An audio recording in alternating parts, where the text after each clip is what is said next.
Alhamdulillahilladzi hadana lihada wa ma kunna linahtadiya laula an hadanallah.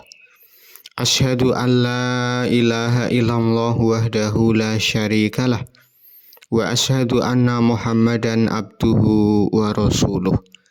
Allahumma shalli ala nabiyyina Muhammadin wa ala alihi wa ashabihi wa man tabi'ahum bi ihsan ila yaumiddin. Amma ba'd. Faya ibadallah, usikum wa iyaya bitaqwallah.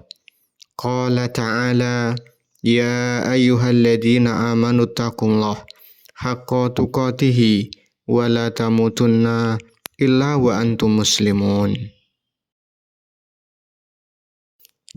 Jamaah Jum'ah rahimakumullah.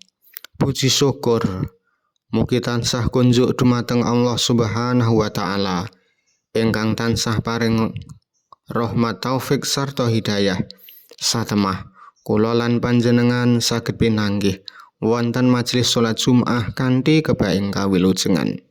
Sholawat ugi salam mugi tansah kunjuk dumateng Nabi Agung Muhammad sallallahu alaihi wasallam ingkang tansah kula lan panjenengan tenggo syafaat wonten ing dinten akhir. Jamaah Jum'ah rahimakumullah. Wonten kesempatan khutbah siang punika khatib wasiat sumangga tansah ningkataken takwa dumateng Allah kanthi nindakaken dawuhipun lan nebihi awisanipun. Mugi kanthi takwa Allah tansah paring kamulyan panggesangan fid dunya wal akhirah, amin.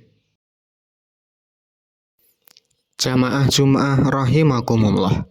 Perlu dipun mangertosi bilih Ramadan mboten namung wulan siam, nanging ugi dipun sebat minangka syahrul Quran utawi wulan Al-Qur'an. Kenging punapa dipun sebat wulan Al-Qur'an? Awit wonten ing wulan punika Allah Subhanahu wa taala sepisanan nurunaken wahyu suci Al-Qur'an dumateng Nabi Muhammad sallallahu alaihi wasallam pinangka pepadang donya. Kados ingkang dipun ngendikaken Allah wonten ing Al-Qur'an surat Al-Baqarah ayat 180 gangsal. Syahrul Ramadan alladzi unzila fihil Qur'an hudal linnasi wa bayyinatin minal huda wal furqan. Wulan Ramadan iku wulan kang ing jerone diturunake Al-Qur'an minangka pituduh kanggo manungsa lan dadi penjelasan ngenani pituduh mau sarta dadi pembeda antarane bener lan luput. Mila saking punika gayutan antawisipun Ramadan lan Al-Qur'an punika raket sanget.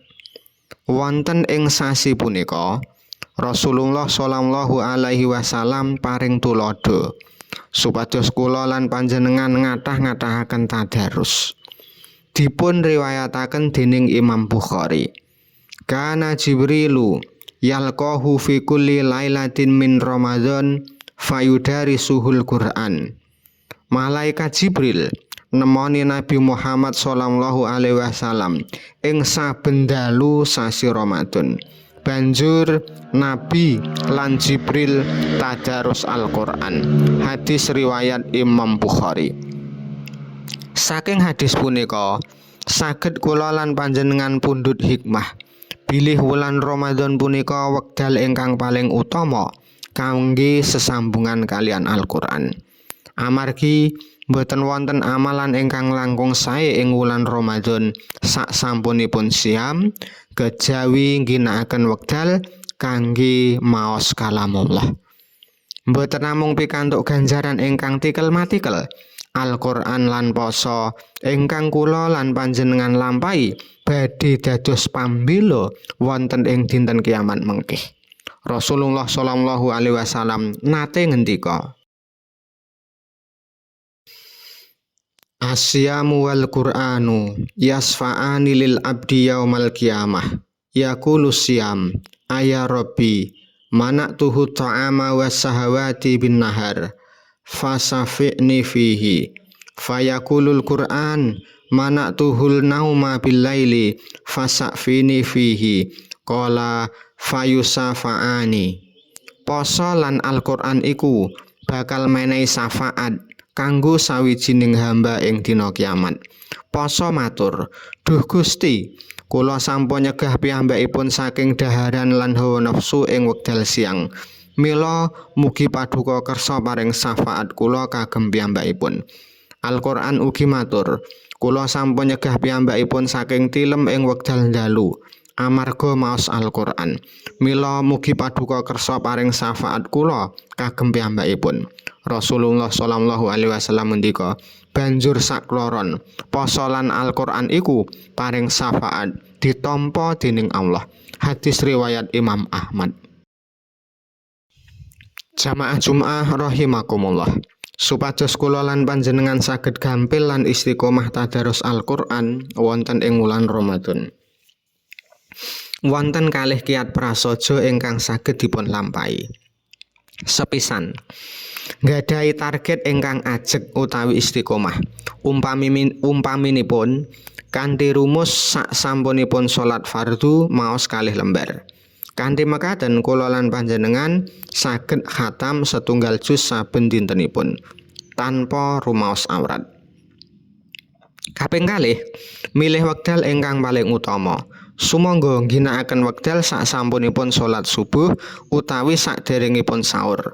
Wekdal punika tasih tenang, saengga kula lan panjenengan langkung gampil mokusaken pikiran dumateng ayat-ayat suci.